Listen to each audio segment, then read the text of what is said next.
Okay, thank you. John, you'll start with this one. As a third generation Vermonter who was grown up as an outdoorsman, what is your position on the Second Amendment? Well, I own guns. I believe in protecting my home. I believe in protecting my family. I believe that hunters should have the right to responsibly hunt in our woods, in our national forests. I don't agree with the constant backdoor legislation that has popped up year after year. Tired of the constant drumbeat of individuals that are trying to, in the end, terminate Second Amendment rights for all, not just Vermonters, all citizens of the United States of America. They want they have a different agenda. I get it. They think that guns will stop the violence. Guns aren't going to stop the violence. What I'm in favor of is disarming every single felon in this state. 90% of the violence that goes on in cities starts with felons with guns, but they're not disarming them because in some cases it's a convenient condition. My feeling is, if you take the guns away from the people that shouldn't have them, you wouldn't have to worry about people that do. Thank you. Simply put, I don't know what people John is referring to that want to take away guns from law-abiding citizens. I'm a believer that any law-abiding citizen that wants to have a gun should be able to have a gun, as long as they can demonstrate that they can use it and store it safely. And many of the people I speak to in the district clearly have that. They've been brought up, they share with their families the responsible gun culture. And I respect that. It's clearly in the Second Amendment of the Constitution, Article 16 of our Vermont Constitution, that you have the right to bear arms. It's also clearly in there. Just like, Lady Liberty's on one side of the dollar coin, the other side of the coin is e pluribus unum. It means you're out of many one. We all need to contribute. We all need to come together. We all need to talk about responsibility that comes with freedom. So, gun owners have the right to safety of their guns. I believe that. I believe everyone has the right to safety for our kids in schools. For parents sending kids to schools that do not feel safe right now in America with what's going on, we may need to look at reasonable measures in the Vermont legislature.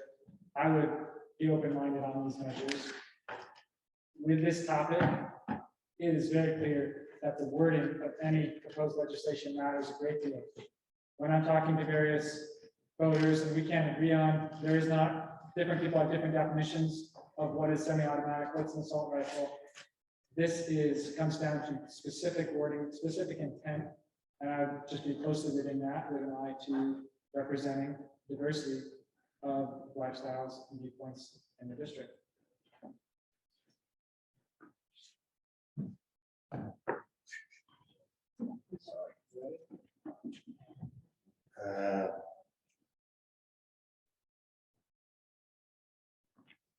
This is from the audience. We have probably one more question after this, and then we will go to the final 2 minutes for the closing and the asking of the votes.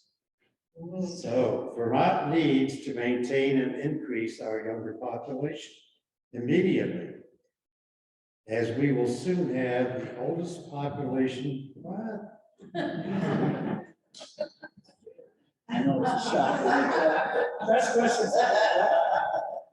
Just said my hair in the country. How do you suggest we draw people to this state? Well, we have, look at, as reported in the Deerfield Valley News last week, the elementary school has a vacancy for a math teacher, a reading interventionist, an admin assistant, a janitor. Now, in a normal world, these would be good paying, steady jobs that someone, if there's not a candidate for those jobs in the town, that someone who loves Vermont, who doesn't love Vermont, would want to move here for jobs like that. But it seems that jobs like this, and in general,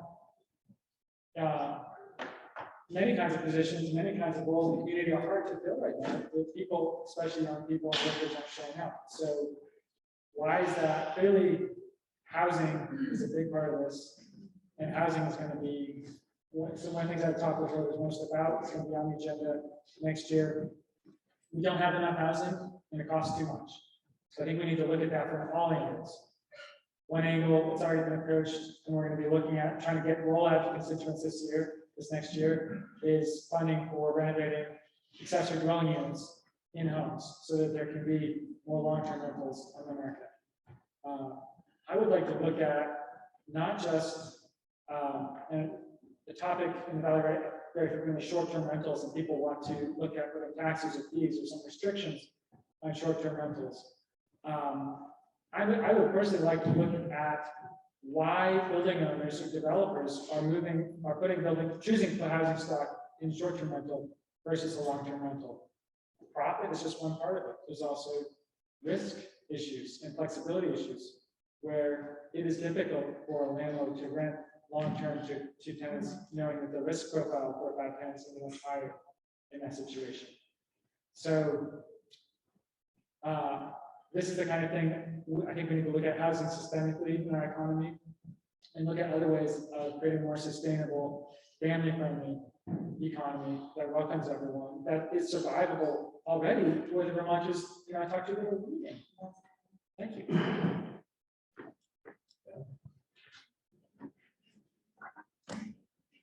Well, I've answered it in part already. Really do need to take the pressure off the 20 to 45 age group. You're going to have to make it easier for them to live in this state. Otherwise, you're going to have a net loss, not a net gain. I think we need to get about a third more inventory in terms of apartments and affordable living. The way to do that is to increase the inventory. The way to do that is to get targeted tax rebate programs in place so that people who actually build apartments and manage apartments will do more of it. And as the inventory increases, the prices will start to drop. Second thing, I think we need to target the 20 to 45 age group when it comes to tax reductions, and particularly in property. And between that and other creative programs, when it comes to having to provide daycare for their children, it's become the third most expensive element of their lives. In my family, it's almost if they weren't going to school, it'd be nearly $1,000 a month. So those are the three areas that I think we can focus on to keep the population that we have here. I think we do need to look at businesses when it comes to the way in which they employ and the way in which they compete, because we have too many strains and too many oversight agencies on those businesses. And it's not just a one-time thing, it's constant. We have to look at ways to truncate that so that they're not constantly looking at a state official coming through saying, you're not doing this right and you're not doing it that way. Thank you. Okay, and the last question, to give equal rights to the males here, and we'll start with you, Tristan. Is there any part of a man's body the government should control?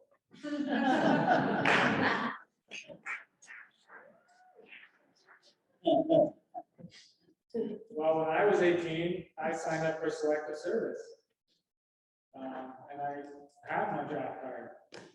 So, looking around the other night in the room, we're all ready to serve if called upon. And that is the duty of living in a free country. Yeah. Talk about your body. Not much to look at now. No, it kind of gives me the ability to go back to my own personal view of not necessarily of Act 22, my personal feeling about controlling a woman's body or a man's body. I personally feel that we need to get back to doctor-patient relationship exclusively.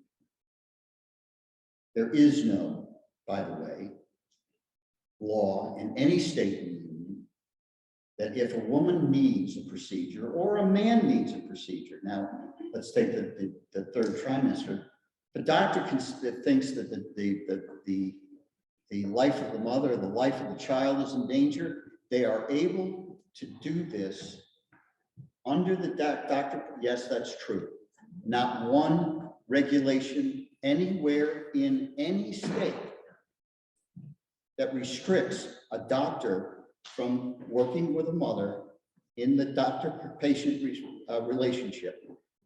And you know what? I'm open to letting me know what that would be. So, no restrictions for men, no regulations for men, no regulations for women. Get back to the doctor-patient relationship for both. Solve a lot of problems. So that brings us to almost the close. We've had quite a few questions submitted by the audience and by our participants through Zoom. And we've managed to have about 24 questions answered. So thank you for your participation.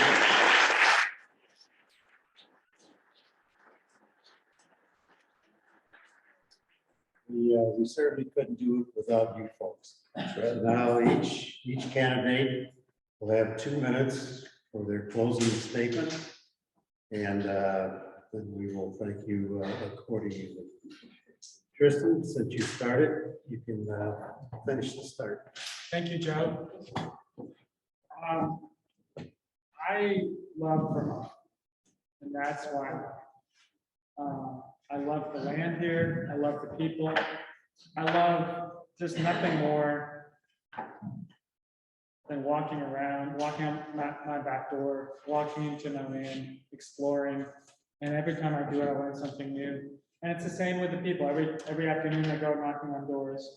I'm talking to people, learning stories, going up new driveways. And I'm having the time of my life. And when I came back last week, I went for one of these walks down behind my house. And down there, I just found it last summer. There's this old spring, this old, very primitive spring. There's just a hillside that's kind of weeping with water.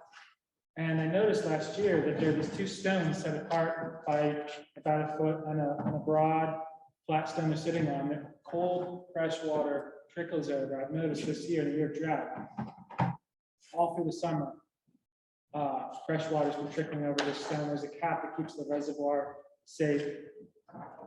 This has been there for centuries. And last week I came home and I thought, I really like a drink of that.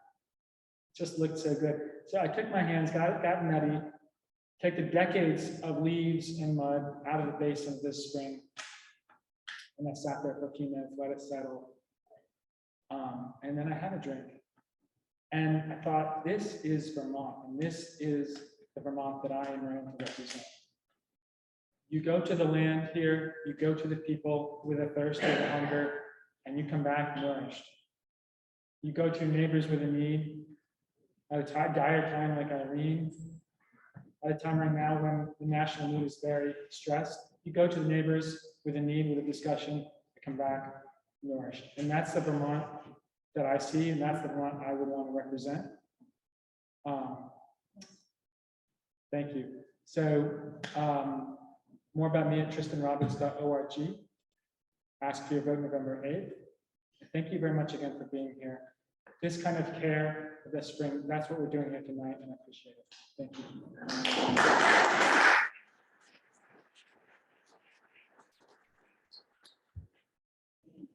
So first of all, I'd like to thank all of you for coming. I know your schedules are busy. A lot of you have much better things to do than this. But this is important too. I think the fact that we see so many people attending this debate indicates that people realize that we need to get some things straight. We need to work harder. We need to work harder with each other. And we need to come to a consensus on how we're going to solve these problems and move forward. Can't just keep kicking the can down the road.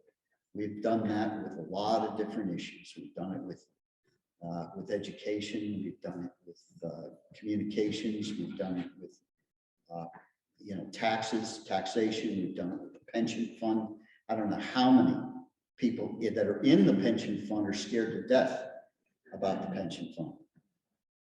And the fact that we had federal dollars last year to apply to the fund, well, that's great. But what do we do long term? So,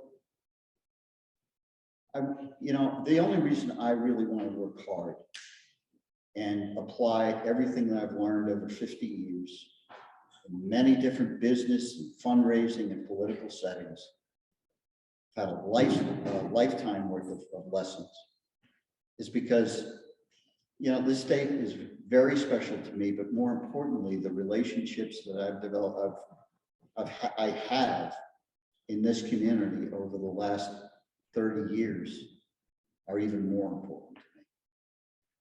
I really don't want to see more friends leave, and I've seen enough already. I'd rather see that the state is capable of sustaining its children, its grandchildren, and keep them in the state fat, happy, and sassy, and not have to worry about the financial obligations of my daughters, grandchildren, whomever, or friends and neighbors get too great. And the next thing you know, they're moving to a much more inexpensive state. So that's what I'd like to do. I ask for your vote on November 8th, and I'll see you in the field.